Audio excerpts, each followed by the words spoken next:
Hello, everybody out there, and welcome to another episode of the Talk That Talk Show with me, Barry Holmes. And we are here for our 242nd episode, as promised. And again, just trying to build off of last week, how we talked about, staying consistent and coming here with the episode of this Talk That Talk Show each and every week. We had a lot of monumentous things that happened over the course of this week, both sports-wise and both personal life-wise. But I'm happy here that we all survived this snowstorm that we had, and just here to share another episode here with you guys of the Talk That Talk Show.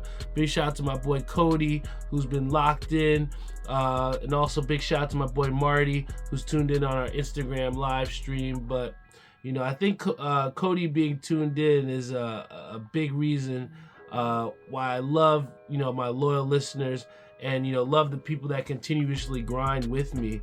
And, I talked to TK before about, people that motivate you and push you to try and do bigger and better things. And, one of the things that when I go to LA Fitness, I can always count on, if I go during that afternoon time, I'm sure to see Cody in the gym.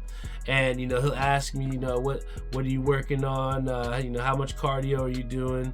But, seeing people like that in the gym consistently and, having them hold you accountable, it's dope, man. When I see Cody in there working hard and I see him over, on that turf putting in that work, it's almost that common ground that, hey, we're pushing together. And me and my girlfriend, again, I wouldn't know what I'm gonna do without her. But again, we'll get that later on in the show. But again, one of the things that I'm so proud of her is the fact that she's really stuck with me as far as going together to the gym. And I think it's a lot easier to accomplish your goals when you do have someone in your corner working with you. And through motivating each other, there's ups and downs. I know there was one day, 1 or 2 days where we said, hey, we might not be feeling it. And I think that at times too, where I talked about last week of, staying consistent, holding yourself accountable.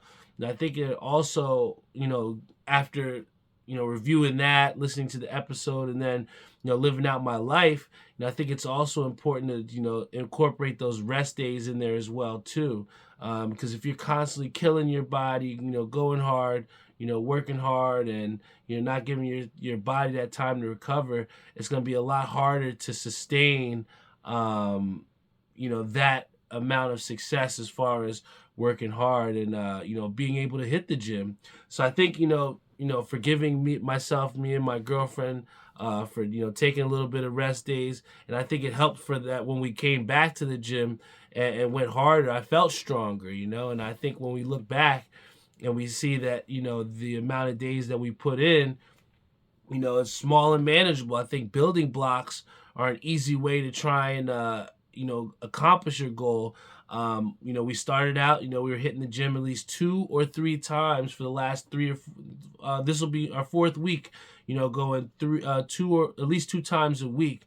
And I think part of that, like we talked about last week, was making sacrifices, but at the same time, trying to, make that time and put forth that effort to deliver that workout, man, or delivering whatever it is that you're setting time out for.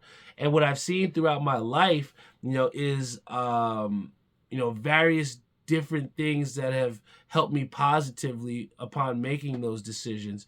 When I went to gym, big shout out to my boy, Mr. Dial over at North Plainfield High School. But one of the greatest things, one of the greatest feelings was going into the classroom or going in there. He was like, "Hey, Barry, I saw you at the gym. I just wanted to let you know, you're looking real slim. You're looking a lot better, man." And it sometimes we see ourselves in a different light.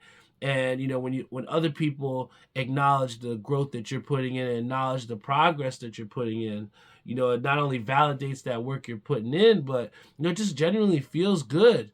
It feels good to know that people are recognizing the work that you're putting in, and that only motivates you to do more and to go harder. So I think that in the same realm with the fitness, how that's kind of helped me out, in that same realm, also with the bowling game and putting the time and effort in has done wonders for me. And I think this was a big week again for me because Thursday we me TK we stayed after and we practiced again. um didn't exactly have the result we wanted. I think we won 5-4, but in our minds we felt like we left a little cheese on the table. We should have took a 7-0 win. And even though TK shot 600, I think I shot 590 something, and it was over average for me. But I was having this conversation with TK where even though we have success, I'm trying to retrain my mind and retrain myself to put forth that effort, no matter if you're winning, if you're on top, to still put in that work. I think there's plenty of times where I had some great sets, and afterwards, I just dipped. I was, happy with those of just being, shooting well that day. But, with incorporating practice after the sets with me and Tariq, it's really done wonders for the game, man. I went in on Saturday to a place at Jersey Lanes, which I truly love bowling in, but it's one of the most difficult places that I bowled in Jersey. And, to then have success there where you shoot 660, and then to come back on a Monday night and I shoot 710, and shot my first ever clean set. So for all of those that don't know what that is, a clean set is if you bowl an entire 3 games and don't have a single open. And again, just hitting these different milestones, I have to look back and I think about it. I'm like, damn, yo. One of the comments a lot of people were saying is that trade bomb is coming, that 300's coming. And I just know that, in my mind, that mental toughness that it takes, I think that's where I just truly have a little bit more to work on. I think that, I had a situation this year where for mystery ball, I had a chance to potentially take home about $300, $400, and all I had to do was strike. And when it came down to it, I just didn't get it done. I threw a terrible shot and it wasn't my best. I think that when you have situations where you don't succeed, it's also another motivating factor. And I think since that situation has happened where I choked, in essence, I've had a much different confidence and I feel like a much more calming effect. And I think the big thing that's kind of helped me out with that has been pacing as well too. Big shout out to Karan Henderson, one of my real good friends in the bowling game. He invited me to his gender reveal. Big shout out to him. I'm really excited to share that time with him, and big congratulations to you, Karan. And I had the chance to watch his match on YouTube, and one of the things that one of the announcers had talked about was pacing. And I think the big metaphor that we can use with this was, in Karan's match, there were situations where he did have a couple mistakes, but instead of taking his time, he kind of rushed to the line a little bit and just wanted to just fix it right away. And I think in times in our own lives, if we talk about it metaphorically, when we have things that go wrong in our lives, our first instinct is trying to fix it right away, and we want to just get right at it. And I think that, in essence, sometimes we just have to take that step back and just process what's going on.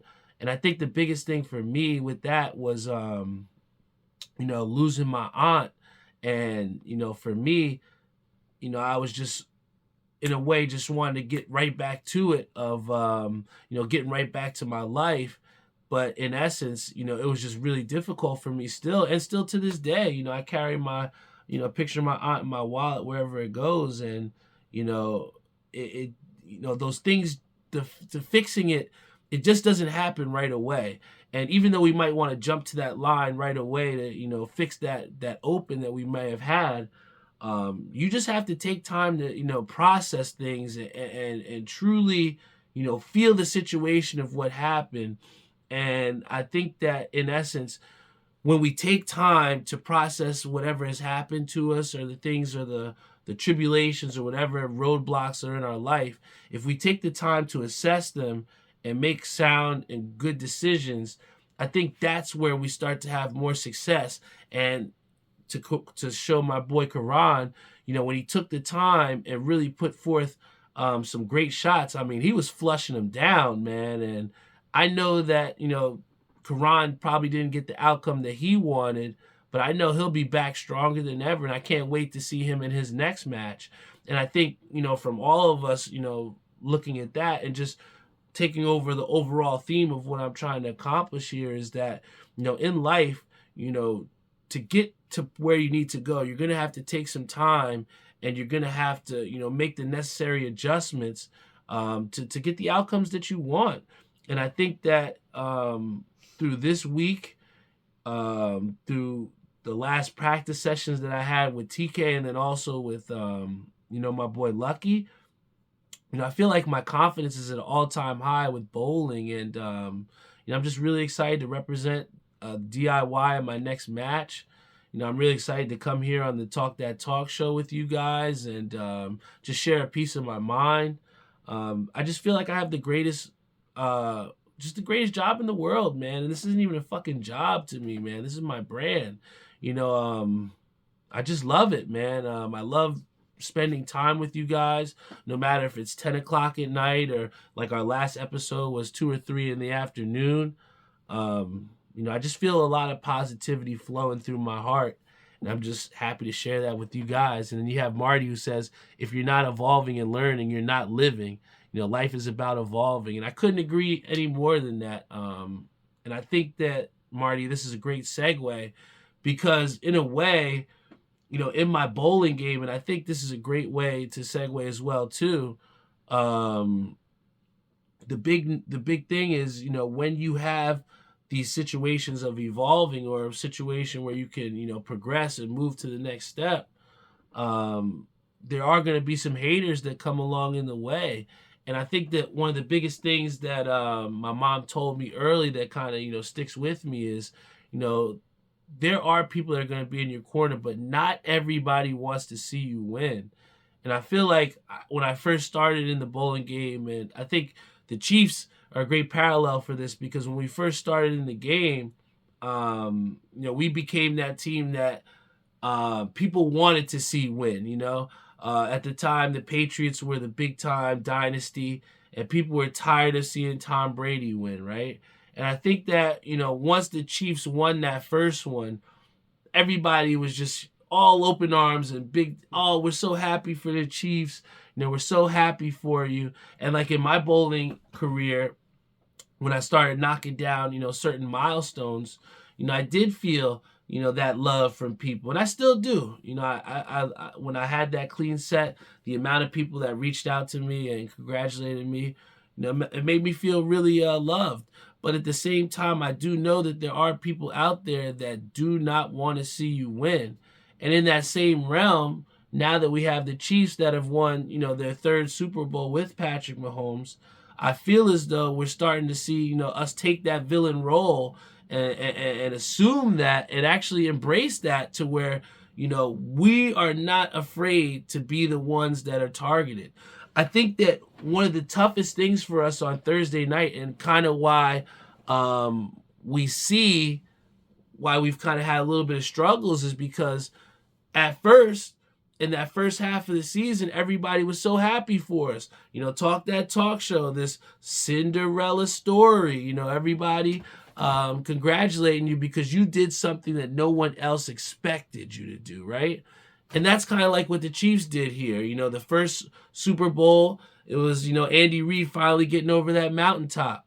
And then now in the third Super Bowl, now it's like, damn, can somebody else win? And I feel as though when we had that success in bowling, in that second half, you have people like CJ's dad, or, real good friends of mine that said, hey, you guys got that first, but we're coming for you. And I think it's much different when you have to, assume things and, compete when you have that target on your back.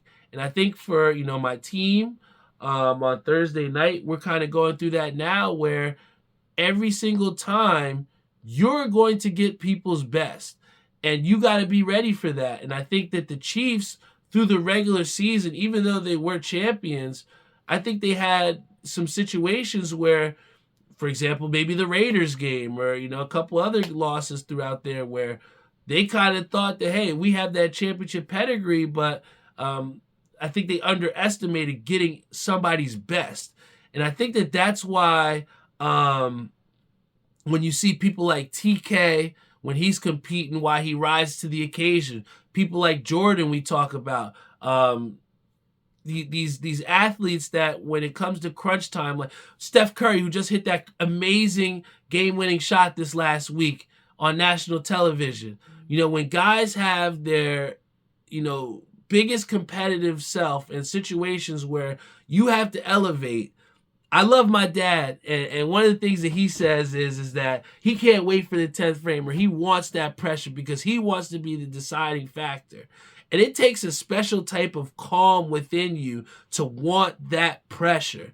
And I think that, the Chiefs have enough people around them that when they've come into elevated situations, they've stepped up. Just like TK, when it came down to us in that roll-off, he stepped up. When Tori had situations where she was struggling, she put together a 3-bagger. Tyree, he guttered in the 10th frame and needed to pack 10 just for us to have a chance to win. And he did it, I think that, these situations for athletes are things that you can't stray away from. And that's why the Chiefs are champions 3 times.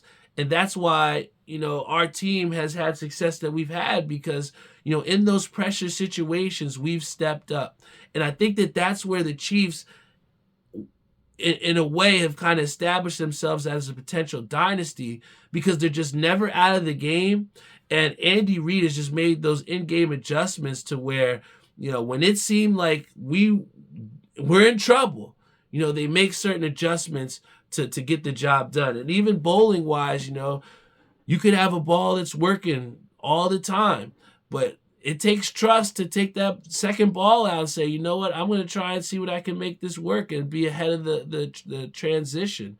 And I think that kind of translates to a lot of things in life where, we have certain things that are in our way to kind of force us to transition or move off that pathway that we're going, but we just have to have the know-it-all or the experience or the trust within the experiences that we've had to make the right decisions and stay on that path and make the adjustments to keep that road a little bit smoother. So, again, I love the sports because, again, the things that happen throughout sports kind of translate life and give us these certain lessons. You have people that probably roll the fucking bowling ball, and if they gut it, that is what it is, and they don't learn anything from it. We had a situation where a guy just this past week, he gutter balled, threw it in the gutter, didn't have a good couple frames, and then he just quit, packed up his shit, and left.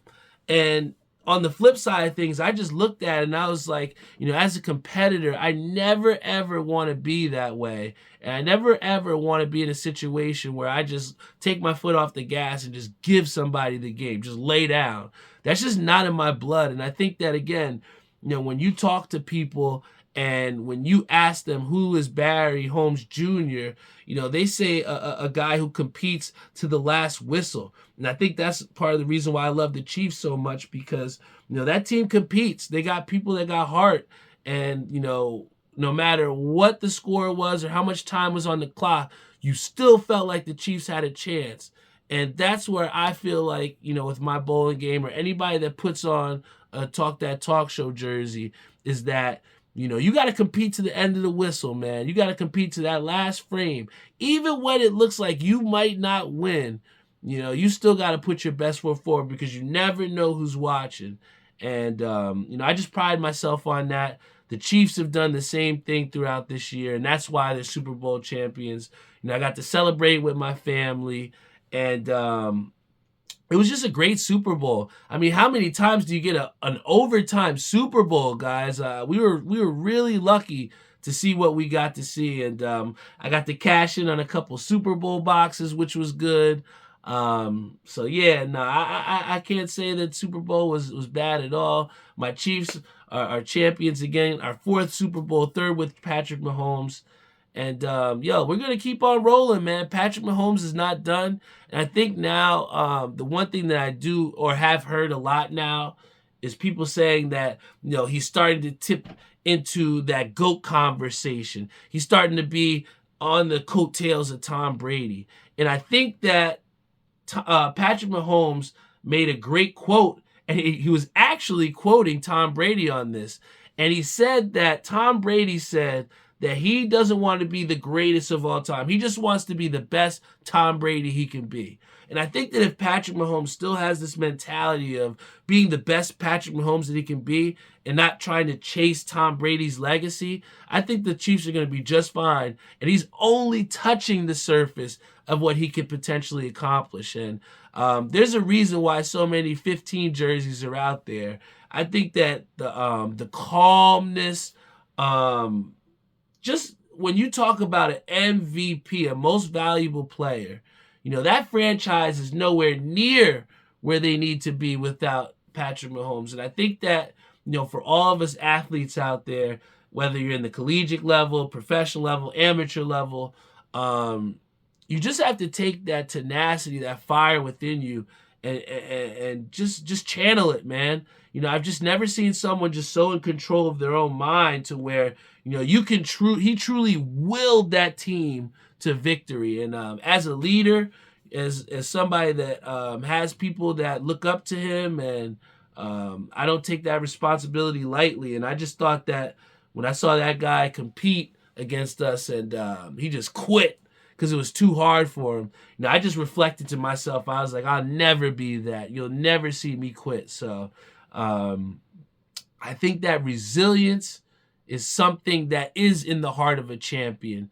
And that resilience is what got the Chiefs through a mediocre, to some, portion of the regular season, and propelled them through the playoffs. And I'm proud to be a Chiefs fan. It's dope to see your team win the Super Bowl. Not many people get to see that. And I just hope that a championship is looming, hopefully, for the New York Knickerbockers, all right? But before I hop off the air here, we are on the eve of Valentine's Day, and I will be taking the day off tomorrow. I'm not going to be going to bowling tomorrow. Me and my girlfriend will be going to work together in the morning, because we'll be going to Atlantic City.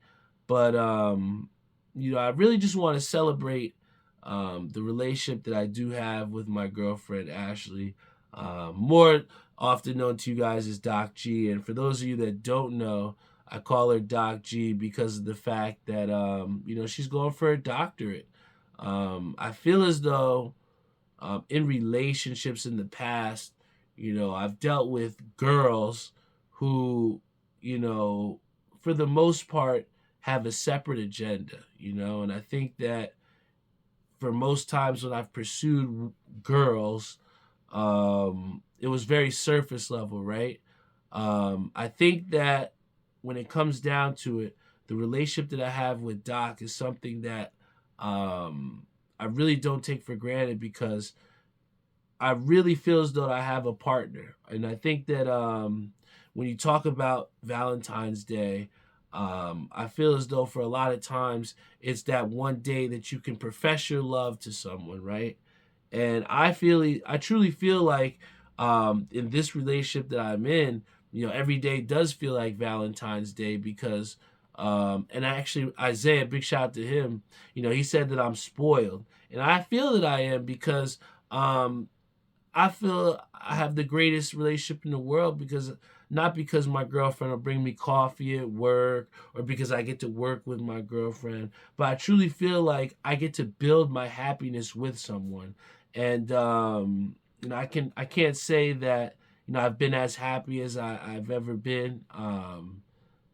To be able to share your happiness with someone and do the amount of things that I've been able to do, go different places I've never been, and have someone to share that time with. And there's a lot of times, where I just wasn't happy, just straight up wasn't happy. And I just feel like in the days that I'm not happy now, I have someone that can make me happy or can make that situation a little bit better. And I think that,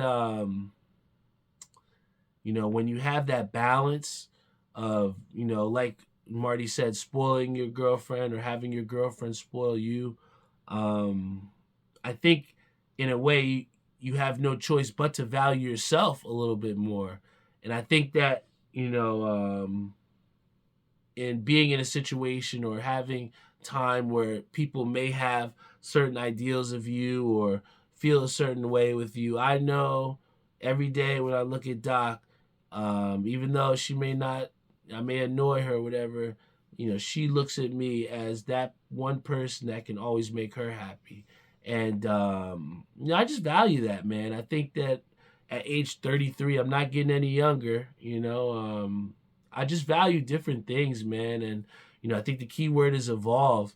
And, I've just evolved to prioritize the things that matter in life. And I think that, this time that I've had with Ashley, she's kind of like, in a way, just rerouted me and kind of just put myself on a pathway of much more success. I feel like all the things that have happened positively in my life have been in conjunction with Doc. One of the toughest things in the world was, seeing her in that hospital bed, fighting for her life. And then to be there with her and to support her through that and see her come out even better. That's the type of shit that means more to me on Valentine's Day. I think before with different girls, words or surface level things, those were the type of things that were celebrated on Valentine's Day. But, for me, I think it's more, it's just more wholesome, here dealing with a woman that knows how to treat someone. And, it's just awesome, man. I'm just glad to have a woman that loves me the way that she does, and the feeling is mutual. So I never thought in my life I'd be on my own fucking podcast sounding like a fucking sap. But that's the way I feel, yo. And I think that more oftentimes than not, we are afraid to say how we feel. And you just have to just be okay with it. I remember at the early stages of my relationship with her, I just tried to deny my feelings and, pretty much just dispel them and be like, yo, this shit it's nothing, it's light, we just having fun. It's my friend. But I think once I truly embraced the feelings that I had, then life just truly became a lot better, man. And I really got to build and continue to build the life that I want with the person that I love, man. So on that note, happy Valentine's Day to you, Doc. I'm really excited to spend some time with you tomorrow and for the rest of our lives, and that about does it, guys. Big time shout out to Marty Rock. He says, the Devils are up 3-2. Oh, shit, am I going to cash? Oh, baby, come on, Devils, pull this one out. All right, they were plus 100 odds in the last leg of the ticket. Please, Devils, finish this one out on the road. But, this is it. This is the Talk That Talk show. Sorry for the tearjerker at the end, but I did promise, my girlfriend that, just wanted to highlight her on Valentine's Day before, to end this episode. And for everybody else out there, if you do have someone special, just let them know how special they are, man. You don't have to get somebody a $5,000 watch. You don't have to get this girl Gucci, whatever. I think that, if you truly love someone and you just can find a way to consistently show them that goes way beyond any type of material gifts. And on that note, that is my nugget for you guys. I love you all. Happy Valentine's Day to everyone out there tomorrow. Big time shout out to all you guys who consistently tune into the Talk That Talk show, whether you're on Facebook Live or Instagram Live or YouTube. Spotify, Google Podcasts, Apple Podcasts, iHeartRadio, Stitcher, you name it. We're on all streaming platforms. I love you all. Thank you so much. Episode 242 is in the books. Big time shout out to the Devils for cashing that ticket for me.